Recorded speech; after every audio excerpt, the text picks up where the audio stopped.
안녕하세요. 저에게는 친한 친구가 있어요. 그 친구는 고등학교 동창인데 제 성은 좀 특이한 편인데 그 친구도 같은 성씨라서 더 쉽게 친해지게 되었어요. 학교 내에서나 밖에서도 같이 공부하고 같이 만나 일상을 함께 하다 보니 친구들은 저놈들 남자끼리 사이가 보통이 아니라고 수군대기도 했을 정도였죠. 친구는 어릴 때 어머니와 둘이 살았는데 그 친구의 엄마가 식당을 운영하고 나서 장사가 잘 되어 제가 사는 동네에 있는 신축 아파트에서 가장 큰 평수에서 살았습니다. 친구 집 사정은 여유가 있었고 저희 집은 반지하 월세로 살고 있는 상황이었습니다. 하지만 그 친구는 돈이 많다는 것을 자랑하거나 무신한 적이 한 번도 없었고 제가 돈이 필요할 때 제가 모르게 책이나 연습장 속에 지폐를 몰래 넣어주는 세심함까지 있었던 그런 친구였었죠. 그만큼 성심도 착하고 좋은 매너를 가진 친구와 친하게 지내다 보니 주위의 다른 친구들도 저를 부러워할 정도였습니다. 그리고 한 번은 고2 때 수학여행을 가게 되었는데 우리 집안 형편에 가당치도 않은 일이라 부모님께 말도 안 꺼내고 있었는데 친구 호중이는 제가 수학여행을 가지 않으면 자기도 수학여행을 가는 게 의미가 없다며 지 스스로 모은 용돈으로 수학여행비를 내줬어요. 저는 호중이에게 항상 고마운 마음을 가질 수밖에 없었습니다. 그렇게 고등학교를 졸업하고 호중이와 다른 대학을 갔지만 그 친구는 그 대학에서 새로운 친구를 사귀지 않고 오히려 저와 더 자주 만났습니다. 호중이의 엄마는 대학 시험 기간이 되면 저에게 특식을 해준다며 직접 운영하는 고깃집으로 오라고 해서 거나하게 상을 차려주시고는 했었죠. 그리고 호중이네 신축 아파트 비밀번호를 제게 알려주어서 아파트 커뮤니티 내에 있는 도서관을 이용할 수 있도록 배려해 주셨습니다. 저는 그렇게 호중이와 호중이 어머니의 배려를 받으며 생활을 했었죠. 이후 호중이는 저와 같이 입대하려고 했는데 사귀고 있던 여자친구가 다른 남자와 바람을 피웠다는 것을 알고 충격을 먹어 서둘러 공군에 지원하게 되었습니다. 하지만 모든 사실을 알고 보니 호중이의 여자친구가 바람을 피운 것이 아니었다고 하더라고요. 그때 만난 남자는 고종 사촌 오빠라는 것을 알게 되었는데 이미 그때는 공장이 나오고 난 후였습니다. 그리고 호중이는 엄마에게 부탁하여 내 통장에 용돈을 좀 넣어달라고 부탁하고 입대를 하게 되었죠. 그러던 중 어느 날 호중이의 여자친구에게 연락이 왔습니다. 여자친구는 호중이 오빠에게 연락받았냐고 제게 물어봤고 저는 너에게 먼저 연락하지 나에게 연락하겠냐고 되려 대답을 했죠. 그런데 대화를 살짝 나누어 보니 술 마시고 싶다고 저를 떠보는 것이었습니다. 그래서 저는 학교 다니느라 일도 못하고 술도 사 마실 여유가 없는 놈인 거 알면서도 그런 말을 하냐고 했더니 자기가 술 쏘겠다면서 그냥 나와서 술 동무해달라고 하면서 약속 장소와 시간을 잡게 되었던 거죠. 저는 호중이의 여자친구인 정희와 만나 호프집에 들어갔습니다. 사실 이렇게 나가려고 하니까 뭔가 기분이 묘하긴 했지만 공짜 술도 마시고 싶었고 정희가 흔히 말하는 얼짱 출신의 미녀라서 뭔가 조금은 설레더라고요. 그리고 호중이가 없는 상태에서 정희와 단둘이 마주 앉아 있으니 시선을 어디에 둬야 할지 참 난감했습니다.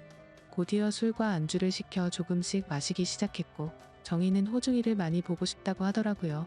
저는 호중이가 전에 너랑 외박했을 때 코피나게 만들지 않았냐고 했더니 오빠가 별 얘기를 다 했다면서 부끄러워하더군요. 저는 호중이에게 들은 그대로 어디에서 뭘 했는지 실수로 다 얘기해버렸고 정희는 아무리 친한 친구라 해도 그런 얘기까지 이주알 고주알 다 하냐고 뾰루퉁한 표정을 지었습니다. 술에 점점 취해가더니 정희는 혀가 점점 꼬였는데 하는 얘기를 들어보면 호중이의 면회를 기다리고 있다며 안달이 나 있는 눈치더군요. 그래서 저는 술에 취해서 정신이 나간 건지 조심스럽게 물었습니다. 제가 호중이 대신 같이 있어줄까 라고 물었죠. 그러면서 정희의 옆자리로 자리를 옮겨서 손을 잡았는데 제 손을 뿌리치지는 않는 것이었습니다. 호프집은 테이블마다 칸막이와 커튼이 쳐져 있는 그런 곳이었는데 결국 실수를 하고 말았죠. 제게 만약 몇만 원이라도 있었으면 편한 장소에서 함께 보내고 싶었지만 이런 곳에서 이러고 있다는 게 참 한심스러웠습니다. 그런데 오히려 정희는 갑자기 더 적극적으로 나오더니 자신이 계산하면 된다면서 저를 데리고 자리를 옮기게 되었고 둘 다 술에 취해서 결국 친구에게 해서는 안 될 짓을 하고야 말았죠. 사실 그때는 친구를 안 본 지도 오래되었고 별로 다른 생각은 없었던 것 같습니다. 사실 제가 그때까지 여자 경험이 전혀 없었던 터라 이런 상황에 다른 사람이 눈에 들어오지 않았던 이유도 컸던 것 같네요. 하지만 그날 이후로 내 베프의 여자친구와 사고를 치다니 너무 미안한 마음이 들었지만 정희의 미모를 보고 있으면 그런 건 다 잊혀지고 말았습니다.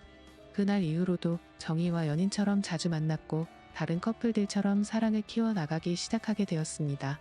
그렇게 하루하루가 행복해서 그런 건지 시간이 쏜살같이 지나가더라고요.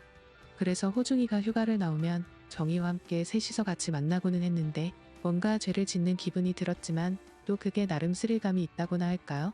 정말 나쁜 생각이었지만 그때는 우정보다도 사랑에 눈이 멀어버렸던 것 같습니다. 사실 정희는 호중이와 헤어지고 저랑 사귀고 싶다고 계속해서 말을 했었는데 차마 친구의 여자친구를 뺏는 건 아닌 것 같아서 조금만 더 생각을 해보고 신중하게 결정하자고 계속 말리고는 했었거든요.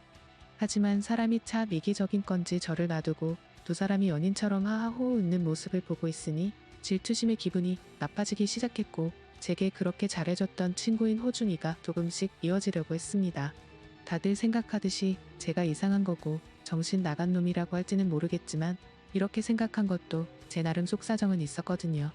왜냐하면 사실 정희를 먼저 좋아했던 건 호중이가 아니라 저였습니다. 정희는 고등학교 시절 1학년 때 저와 같은 반이었는데 2학년 때 호중이도 같은 반이 되면서 셋이서 친해지게 되었거든요. 저는 여자에 대해서 아는 것도 전혀 없었고 고2가 될 때까지도 호중이에게도 말도 못한 채 소가리만 끙끙 앓고 있었는데 어느 날 갑자기 두 사람이 사귀게 되었다면서 제게 말을 하더라고요. 그래서 겉으로는 축하해주는 척 했었지만 그 소식을 듣고 몇 달 동안 호중이도 보지 않았고 그 마음이 식을 때까지 돈이 없어서 매일같이 깡소주를 마시고는 했었습니다. 아무튼 이건 제 사정인 거고 호중이가 잘못한 건 없었던 게 맞다는 거 저도 잘 알고 있었죠. 그런데 두 사람이 웃는 모습을 보는데 갑자기 정희도 미워지기 시작했습니다. 제게는 헤어지고 저와 사귀고 싶다고 하더니 막상 호중이가 있으니 저를 본체 만체 하는 듯한 기분도 들었고 저와 사귀게 되더라도 지금 저 모습처럼 다른 남자와 놀아날 것 같다는 생각이 들더라고요. 사실 그런 모습을 보고 나서는 제 마음도 돌아서게 되었던 것 같습니다. 그리고 제 성격도 참 희한한 게 그런 모습을 보고 있으니 뭔가 모를 복수심이라고나 할까요? 그런 마음이 들었습니다. 사실 정희에게는 정희만큼이나 예쁜 1살 어린 여동생이 있었는데 고등학교 시절부터 가끔씩 보다 보니까 서로가 어느 정도는 친했었던 거죠. 그날 정희는 호중이와 나가버렸고 저는 혼자 집에 가려다가 저도 어디서 생겨난 용기인지 모르겠지만 정희 여동생 정아한테 술이나 한잔 하자고 연락을 하게 되었습니다. 아마도 그때 당시에는 술에 만취해서 기분이 나빴던 탓에 그랬던 것 같네요. 그러자 생각보다 쉽게 알겠다면서 제가 있는 술집으로 온다고 하더라고요. 그래서 결국 저는 만취한 상태로 정아를 만나게 되었고 정아도 근처에서 술을 마시다가 왔는지 조금은 취해서 왔었습니다. 서로 취한 상태에서 술을 마시다 보니 별의 별말을 다 하게 되었고 정아는 충격적인 고백을 하더라고요. 사실은 학창시절 때부터 저를 좋아했었는데 제가 너무 무심하고 철벽 방어를 치는 것 같아서 자기를 싫어하는지 알았다고 했습니다. 그래서 저는 절대 그런 거 아니라고 말을 했고 나도 사실 너를 좋아했었다고 말했고 그날부터 사귀게 되었었죠. 그렇게 며칠 뒤 정희한테서 연락이 오더라고요. 다짜고짜 온갖 욕을 해대면서 네가 이럴 수 있냐고 하는데 눈치를 보니 정아가 저와 사귄다는 걸 말한 것 같았습니다. 사실 그때부터는 정희보다 정아가 더 좋았었고 정희는 제 눈에 보이지가 않아서 모질게 말했죠. 너부터 호중이랑 좋다고 나갈 때는 언제고 이제 와서 호중이가 다시 군대로 복귀하니까 나한테 치근덕 대는 거냐고 말했습니다. 그러자 정희는 막말을 해대면서 자기 동생이랑 놀아나지 말라고 하면서 지금까지 있었던 모든 사실을 다 말할 거라고 하더라고요. 그때부터는 뭔가 겁이 나기 시작했습니다. 정아랑 헤어지고 싶지도 않았고 무엇보다도 제게 친형제처럼 잘 대해주던 호중이한테 이 사실을 말할 거라고 생각하니 그동안의 잘못이 한 번에 머릿속에서 스쳐 지나가더라고요. 어쩔 수 없이 저는 정희에게 거짓말로 어르고 달래면서 사실 질투심에 그랬다고 하면서 화를 풀어주었습니다. 다들 눈치채셨겠지만 그날 이후로 정희에게는 정아와 헤어졌다고 거짓말을 했고 정아에게는 내 주변 사람들이 우리 사귀는 거 불편하다고 말했고 조금만 비밀 연애를 하자고 설득을 해서 몰래 만났습니다. 지금은 저는 제 베프 여자친구와 몰래 사귀는 것도 모자라 그 여자의 여동생과도 만나고 있는 인생에서 가장 악질 같은 생활을 하고 있네요. 이런 상황에서는 어떻게 대처하는 게 맞는 걸까요? 제가 이기적인 건지 정아와는 만나고 싶고 호중이에게는 이 모든 사실이 드러나지 않았으면 합니다. 그냥 차라리 군대로 도망을 가버릴까 싶은 생각도 드네요. 아무튼 현명한 답변 좀 부탁드리겠습니다. 제 긴 사연을 읽어주셔서 감사드립니다.